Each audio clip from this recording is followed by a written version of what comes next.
ఇప్పుడు ఈ రోజుల్లో డయాబెటిస్ వస్తే అది కూడా ఏజ్ ఫ్యాక్టర్ కూడా చాలా ముందుకు వచ్చేసింది. ఇదివరకు అవును. 50, 60 ఏళ్ళకి వస్తే చాలా పెద్ద ఇదిగా అనుకున్నాను. అవును. ఇప్పుడు 40 ఏళ్ళకి కూడా నోటీస్ అవుతుంది అవును డయాబెటిస్. సార్. అవును. ఎలాంటి జాగ్రత్తలు తీసుకోవాలి?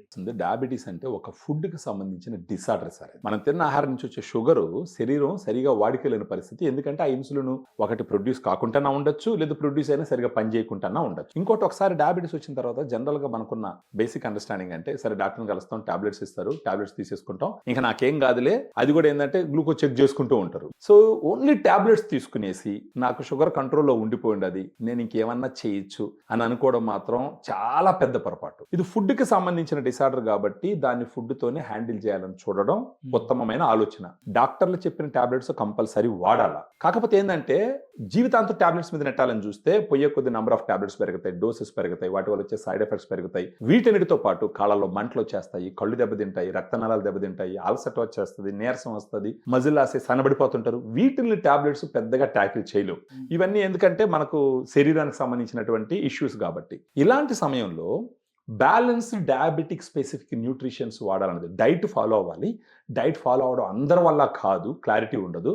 బ్యాలెన్స్డ్ డయాబెటిక్ న్యూట్రిషన్ అని ఆలోచించినప్పుడు ఏంటంటే మన డయాగ్రాండ్ గురించి చెప్పొచ్చు సార్. సో డయాగ్రాండ్ అనేది ఏంటంటే it's diabetic specific 5 sources of protein. ఆ 5 సోర్సెస్ ఆఫ్ ప్రోటీన్ కూడా మీరు చూసినారంటే whey, casein, soya, brown rice, green pea. ఇక్కడ డైరీ ప్రోటీన్, ప్లాంట్ ప్రోటీన్ ఉంది. ప్రత్యేకించి కొన్ని స్టడీస్ ఏం చెప్తున్నాయంటే యానిమల్ ప్రోటీన్ కన్నా కూడా డయాబెటీస్ లో ప్లాంట్ ప్రోటీన్ బాగా పనిచేస్తుంది. ఆ డైరీ ప్లాంట్ ప్రోటీన్ బాగా పనిచేస్తుంది అనేది ఒక రెఫరెన్స్ అనమాట. సో ఇప్పుడు ఏం చేస్తారు సార్, ఉదయాన్ని ఒకసారి, సాయంకాలం ఒకసారి డయాగ్రామ్ తీసుకోమని చెప్పి చెప్తాం. బిఫోర్ మీల్స్ ఒక 120 ml వాటర్ లో 1.5 స్కూప్ కన్నా కొంచెం ఎక్కువ వేసుకొని తాగమని చెప్పి చెప్తాం. ఇలా తీసుకోవడం వల్ల ఫస్ట్ ఏంటంటే ఇది 5 సోర్సెస్ ఆఫ్ ప్రోటీన్ అయినందువల్ల అమైనో యాసిడ్ ప్రొఫైల్ బాగుంటది. సో ఇప్పుడు దీన్ని తీసుకోగానే ఏమవుతుందంటే ఫస్ట్ ఆకలి తగ్గుతుంది. ఆకలి తగ్గిందంటే మామూలుగా షుగర్ ఉన్న వాళ్ళకి ఆకలి ఎక్కువ ఉంటుంది. ఈ ప్రోటీన్ మన డయాగ్రామ్ తీసుకోవడం వల్ల ఆకలి తగ్గిందంటే అప్పుడు ఎక్కువ అన్నం ఎక్కువ అన్నం తినరు కాబట్టి ఎక్కువ గ్లూకోజ్ లెవెల్ పెరగదు. అప్పుడు టాబ్లెట్స్ కూడా ఏదైతే వాడుతున్నారో అవి బాగా పనిచేస్తాయి. టాబ్లెట్స్ పెరిగే అవసరం కూడా చాలా వరకు తగ్గిస్తుంది.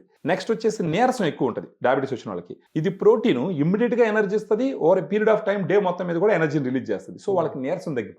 అప్పుడు వాళ్ళు చేసుకునే పని వాళ్ళు సమర్థవంతంగా చేసుకుంటారు. ఇంకోటి మజిల్ లాస్ ఉంటుంది. ఈ మజిల్ లాస్ ఫస్ట్ ఏం చేస్తుంది అంటే మజిల్ లాస్ ను కంట్రోల్ చేస్తుంది. ఒకవేళ మజిల్ గెయిన్ అవ్వాలి అంటే డయాగ్రామ్ తీసుకుంటూ, మన డైటీషియన్స్ ఇచ్చే డైట్ ప్లాన్ తీసుకుంటూ, కొన్ని స్ట్రెంగ్త్ బేరింగ్ ఎక్సర్సైజెస్ చేసుకుంటూ, డాక్టర్ ఇచ్చిన టాబ్లెట్స్ కూడా వాడుకుంటూ పోతే మజిల్ గెయిన్ కూడా, వెయిట్ గెయిన్ కూడా అయ్యేదానికి అవకాశాలు ఉంటాయి. సో టాబ్లెట్స్ చేసే చాలా పనులు ఇది చేస్తూ, టాబ్లెట్స్ చేయలేని ఎన్నో పనులు ఇది చేస్తుంది. కాబట్టి హోలిస్టిక్ గా చూసినప్పుడు షుగర్ బాగా కంట్రోల్ అయ్యి వాళ్ళకి కాళ్ళ మంటలు ఇంటి కాంప్లికేషన్స్ అని చాలా వరకు కంట్రోల్ అయ్యి ఒక క్వాలిటీ లైఫ్ లీడ్ చేసేదానికి అవకాశాలు ఉంటాయి సార్.